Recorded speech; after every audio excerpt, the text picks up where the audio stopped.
What did you mean? You posted a story after you went graphing, and you were saying how it was interesting how Adelaide's rap culture's like a bit different to other states. Yeah, Or you well- were talking like I can't recite the story word for word, but Yeah. you were talking basically about how Adelaide's a bit different to everywhere else. Yeah, well, every city's different, and like it comes with its own colonial backgrounds. That's I think what forms the culture before, this new kind of wave of culture.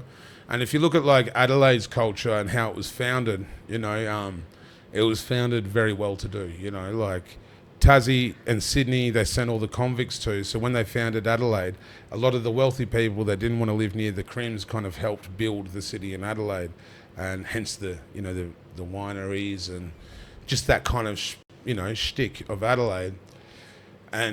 But where in places where you have a gentrified, comes with a harder underworld, and I've noticed even with the underworld in Adelaide, they've got their own unique character and personality. And after doing time, you can realise that, there's different elements of culture that affects all of it, and so, and then you got to look at Australian hip hop history.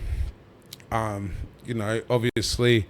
Yeah, a lot of like Sydney early days and Melbourne early days, and then Obese Records being one of the pinnacle moments of Australia, and from what I know, it was Reason that told Pegs, you should check out these young, forgive me, it was Reason that told fucking Richard Kingsmill from Triple J to get Hilltops on. But Reason was, I think, the plug for Hilltop's joining up with Obese and kind of being the first choice of pushing really commercial hip-hop in Australia. And I think that was natural because from what I understand at the Culture of Kings gig, which was like the first time that all the good crews from around the country came to one spot, it was quite obvious from what I've heard, I wasn't there, but Hilltop Hoods were the standout act. They were very well rehearsed. They had just really put that extra bit of effort in and that extra sacrifice to make sure they were well polished. And so as Obese Records founded in Melbourne and, it linked up with these guys, it was the perfect mix just right around Triple J going, all right, we got to do Australian hip hop, what should we do, and boom, boom, boom, nosebleed section, pow, like it just, that's, poof, like slam dunk, and so, and then, you had the whole Certified Wise crew that came with that. You had Crossbred Mongrels, Terra Firma, it was, it all was popping. Like, Adelaide, maybe it's a smaller population, Per capita, we per got a capita. lot. And so, it seems to me that back in the day, it was, like, way more close-knit here compared to, like, let's say, Melbourne. When I first came to Adelaide in 2010, I quickly became aware of the shadow that was left by that wave of successful hip-hop. Like, the underground was very jaded and very like, fuck, where's ours? Because, these guys from the city had made it so far, and in the hip-hop scene, especially when you want to succeed, you do need to move, you know what I mean? Like, you can't, like, it's a fucking hard scene to be successful in, you know what I mean?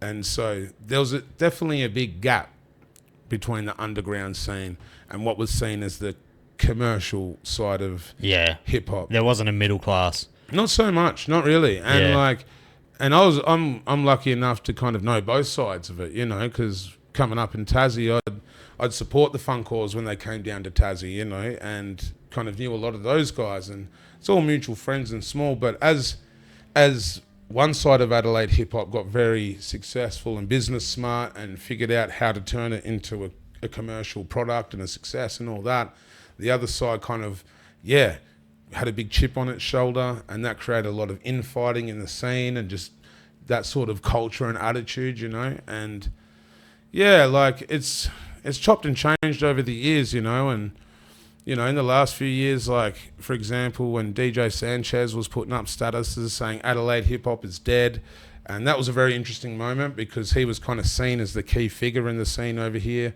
And, I didn't agree with him doing that stuff because I think... Oh, he's not very well regarded in Adelaide at the moment. Yeah, I know.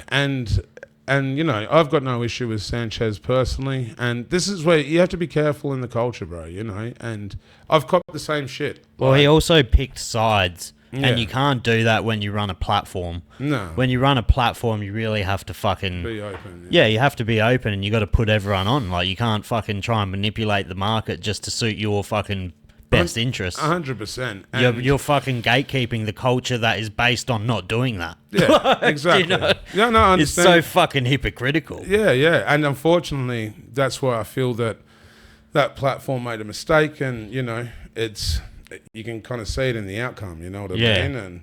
And, you know, from an outsider's perspective, like watching Indigo Merkaba kind of really like create a lot of hype, stir up a lot of stuff.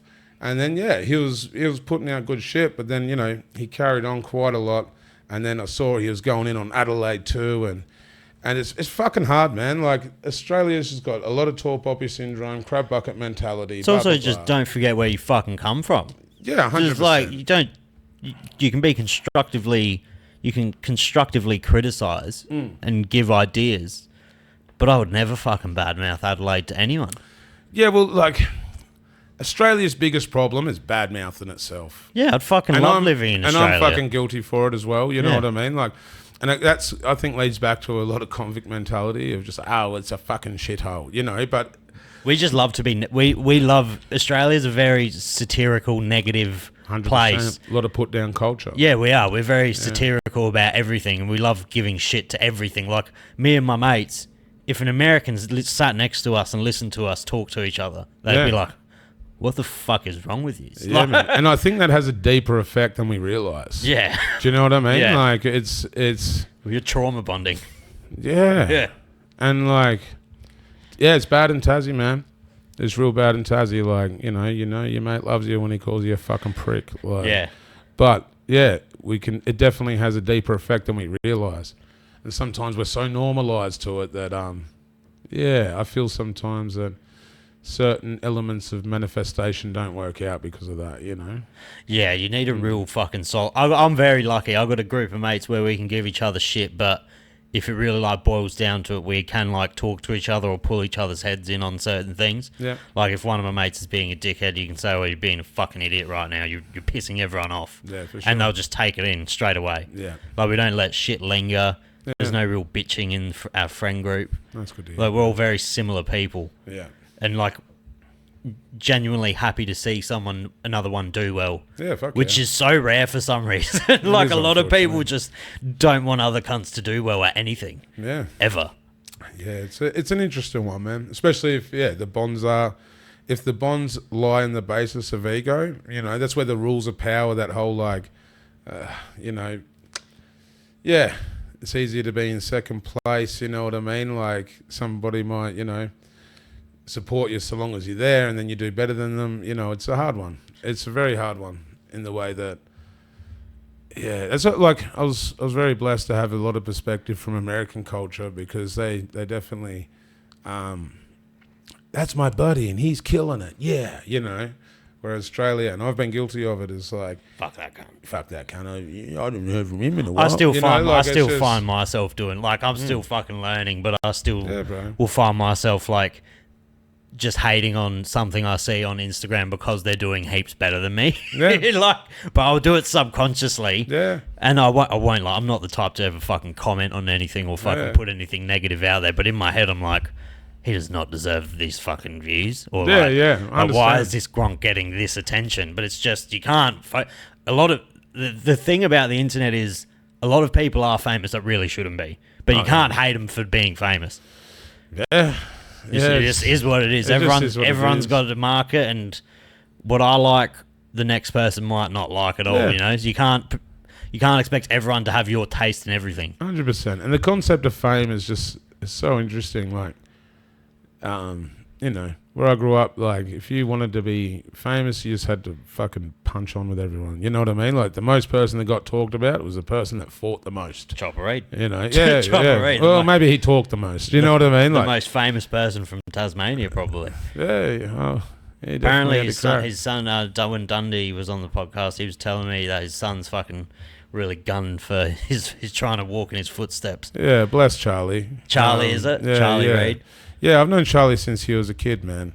And, he's a good kid.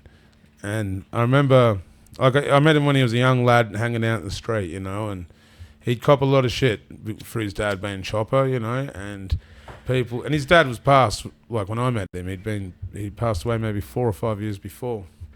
And, yeah, so many people just like, your dad's this, your dad's that, blah, blah, blah, like, as you said, the most famous person from Tassie, like, when Dunners got to Canada, they're like, Chopper? Like, it's crazy, man. He was built for podcast, Chopper. It would have been interesting to see what would have happened now if he was in the podcast era of the world. 100%. He was built. He was made for podcasts. Yeah, but yeah, I really feel for Charlie, man. It would be hard for people judging you on your father's sins.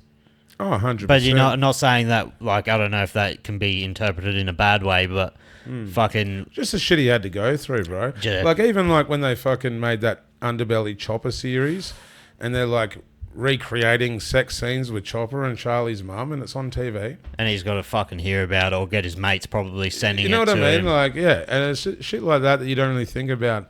Like, that'd be really intense to go through as a fucking teenager. Well, you've already put this poor kid in a box. He can't be anything other than what you're telling him he's going to be now. So you're limiting his fucking opportunity just straight out the gate. Yeah.